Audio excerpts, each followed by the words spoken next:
can't believe it. I've been deceived. What am I supposed to do now? In front of me, crying like a child, is my husband's steward. Embarrassingly enough, I watched him with a cold gaze as a nurse approached us angrily from the other side. I could guess what she was about to say. Probably, "Please be quiet. After all, we are in a hospital. I just can't keep up with this foolish husband's stupidity anymore." To the sobbing steward, I said in a low voice, "That's right. Maybe it's time for a divorce, don't you think?" My name is Carolyn, a 29-year-old office worker. There is a common remark I hear from people I meet for the first time. "You're so cool."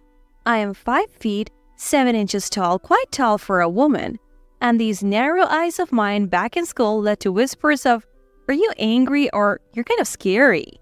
All I was doing was spacing out, thinking, "What should I have for dinner tonight? I want fried chicken." So being judged just by my looks was a bit saddening. Luckily, I have been blessed with friends and we still get together for meals occasionally. There's one secret not even my old friends know about me. So cute. Is this a new one? I'm going to complete the whole set. Despite my appearance, I love cute things. When I find a capsule toy of my favorite character, I can't help but get one. If someone I know saw me like this, I would be bedridden for 3 days. As I was thinking this, happily turning the capsule vending toys. Huh? Carolyn? Startled, I jerked around hearing my name. Tentatively looking back, I saw a familiar voice. "Stewart, what are you doing here?" It was Stewart, a junior colleague from my office. "It's over. Yep, my office life is over. I'll sign up for hunting sites when I get home." These thoughts kept running through my head. Frozen, I was startled when he said, "Wow, this is cute. My sister loved this character and collects a lot too." "Uh-huh?" I let out a silly voice, surprised by his unexpected response. "Aren't you shocked? The Ice Queen from The Office having such a fairy tale-like hobby? Doesn't it freak you out?" To my self-deprecating remark, Why would it? If you like it, that's all that matters," he replied, laughing innocently. I found myself unexpectedly charmed by his smile. From that day, I found myself watching this junior colleague whom I had never thought much of before. My colleague's attitudes towards me hadn't changed, so it seems Stewart hadn't spread the word about what he saw. We got closer at a drinking party, and years later, I never imagined this junior would become my husband. "Stewart, get up! You're going to be late!" With a sleepy voice, he replied, Just 5 more minutes." Waking him up has become my daily routine, while having breakfast together. By the way, Christy said she wants to come over again. That's fine, right?"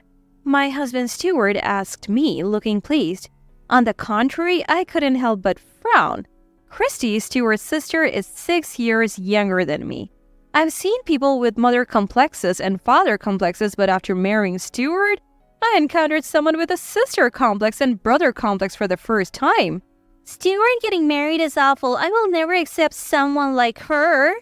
At a family dinner, which was also a family meeting, with Stewart's family, I felt like I was about to break because of his intense sister.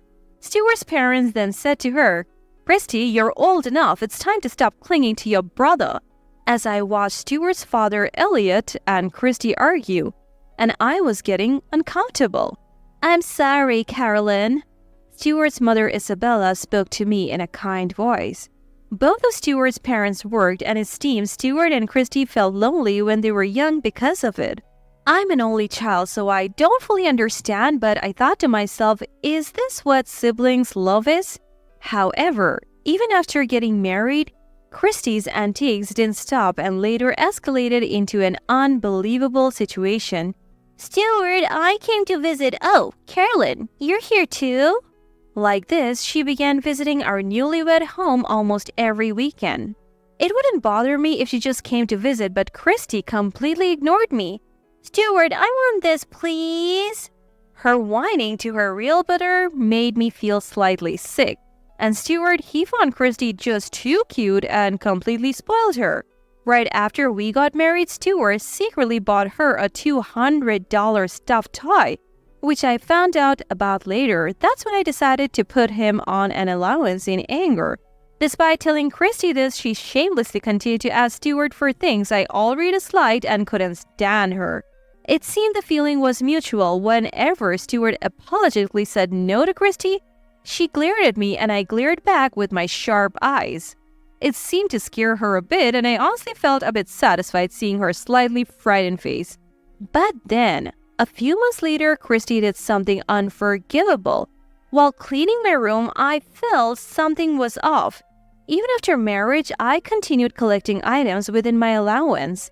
But I noticed several things were missing. Moreover, they were limited editions, not available in stores and sold for high prices online.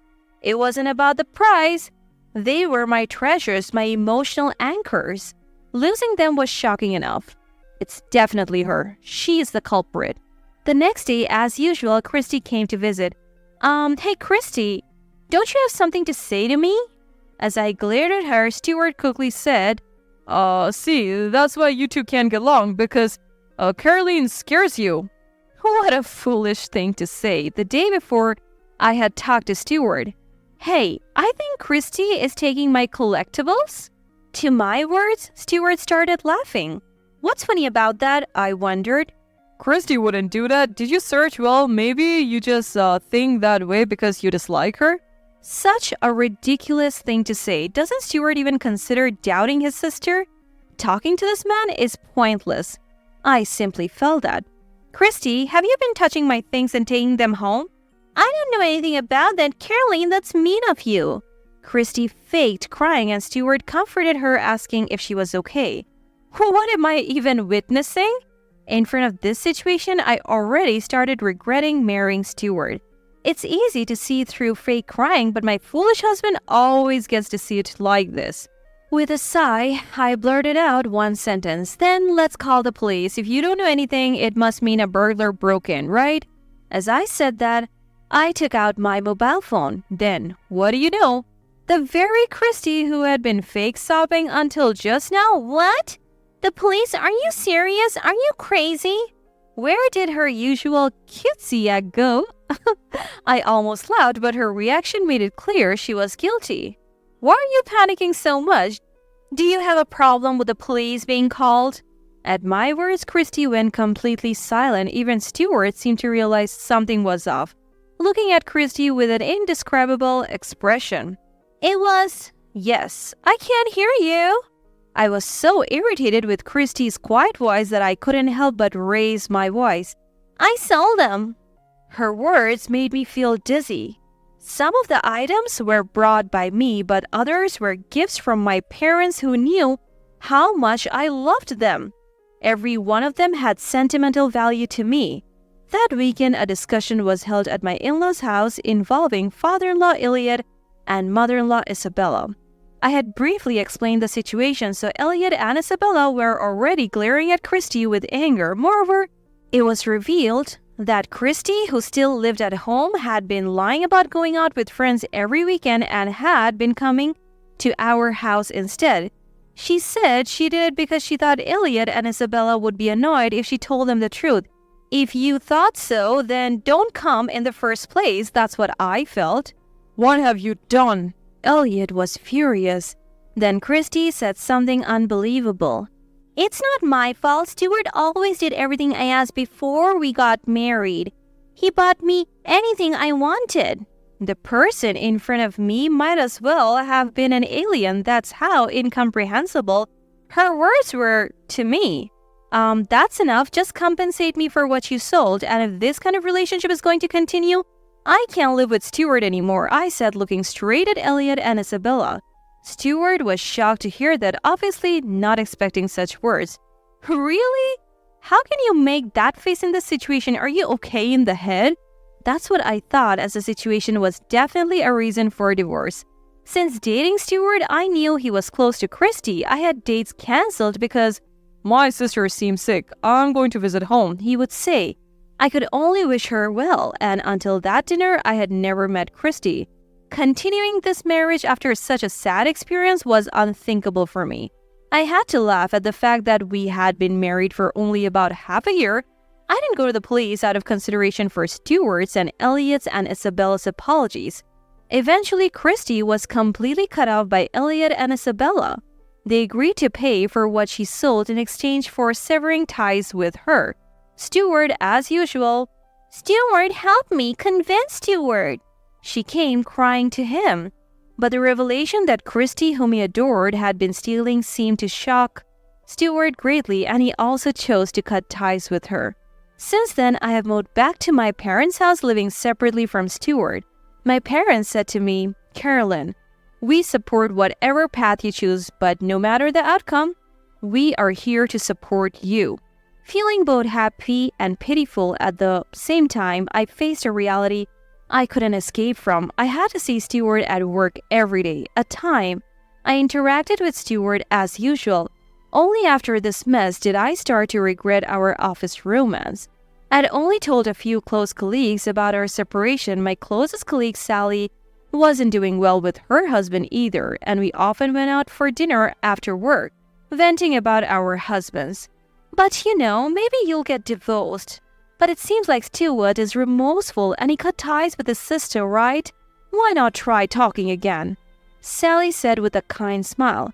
Stuart had been sending me apologies ever since that day. The incident with my belongings being sold hurt me deeply, but Christy did it behind Stuart's back, and he hadn't known about it. The reason I couldn't decide on divorce right away was that I still had feelings for Stuart. "Hello, Stuart." After that, we talked and decided to give it another shot, promising never to involve Christy again. Life without Christy around was considerably more peaceful. The night before our days off, Stuart and I would rent DVDs and watch movies late into the night. On our days off, we went for trips, had slightly expensive lunches, and enjoyed beautiful scenery. I felt like we were finally living a married life. Despite my doubts, choosing to rebuild our relationship didn't seem like a mistake. Little did I know that this would turn out to be a huge mistake, which I would regretfully realize later. About a year into this new life, Stuart started acting suspiciously. "Lately, you've been coming home late, haven't you? You're not working overtime, so where are you going, Stuart?" A friend's in trouble, and we're trying to help him out." Stuart's hesitant words clearly sounded like lies.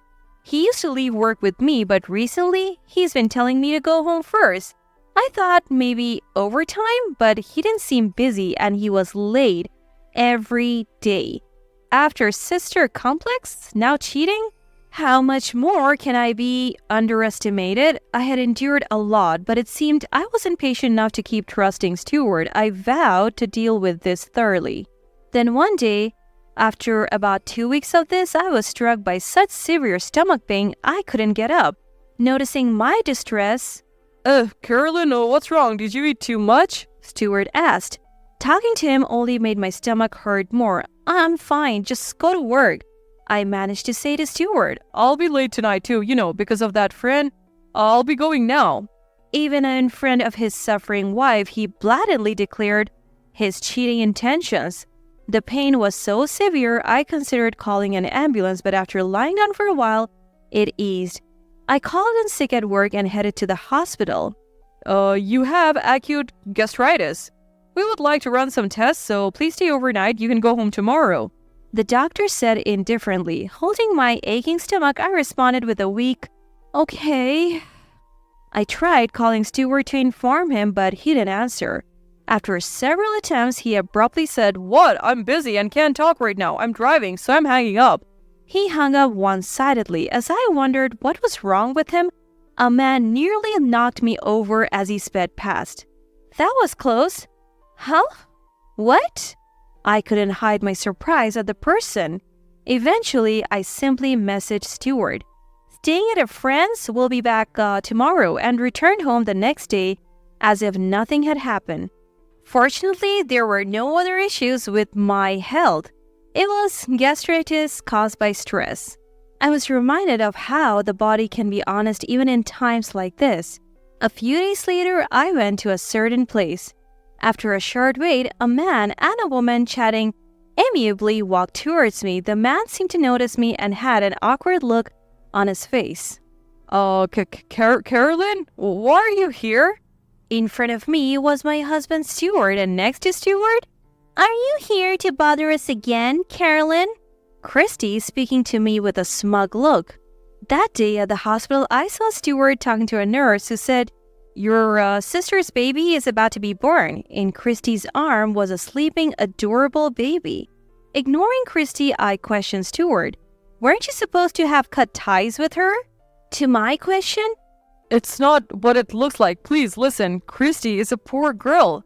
according to Stuart, Christy had changed her ways and was working a part-time job since then, but she suffered from harassment at work and met a man with whom she had a child. But he died in a traffic accident not long ago. Poor Christy. I listened to this sob story coldly, knowing it was all lies from Christy, who could lie as easily as breathing. Then Stuart suggested something unbelievable. So, Carolyn, Christy can't rely on our parents, right? Let's live together and raise this child as a family of 3. He wanted me to support Christy? My foolish husband said this with a straight face, while Christy smirked at his words. "Huh, no way, are you kidding me?" I shouted, only to be outshouted. Christy, you foolish girl, you're doing it again. Enough is enough. Elliot walked in yelling, followed by Isabella, and relatives I had only met at the wedding. Of course, I had called them. Apparently, they had all grudges against Christy, who had conned them into lending her money she never intended to pay.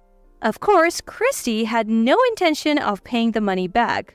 No, Dad, Christy is in a tough spot right now.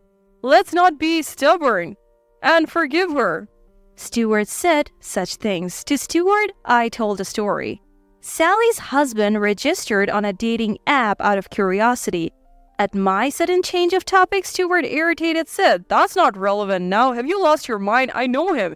He's a friend. He got stalked by a crazy woman, right? Sally's husband, also a colleague, had registered on a dating app on a whim. He connected with a woman and agreed to meet her. Her photos were cute, but at the meeting spot stood a woman who looked nothing like them, more like a female wrestler.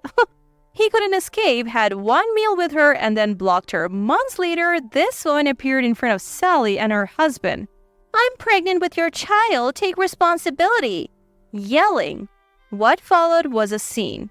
Seeing Sally, the woman said, "With that unattractive face, no wonder your husband cheated. Why don't you divorce?"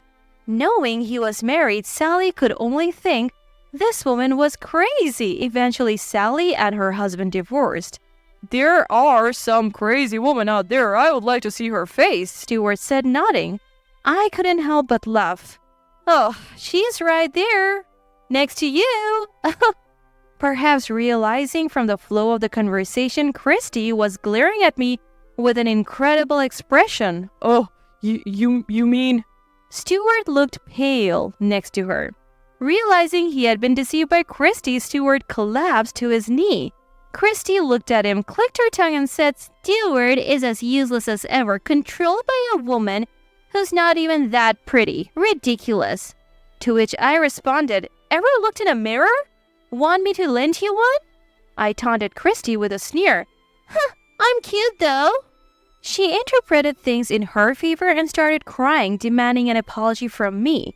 Not wanting to talk any longer with this insane woman, I was about to leave when the usually quiet Isabella said, "You foolish girl, you troubled so many people. Apologize right now." The in-laws were shocked and Christy cried even harder. After that, Christy was forcibly taken back to her parents' house by the relatives. Left behind were just Stuart and me in silence. So, I was deceived? What am I supposed to do now? Stuart started crying like a child and a nurse scolded him to be quiet. Why did he always believe Christy over me?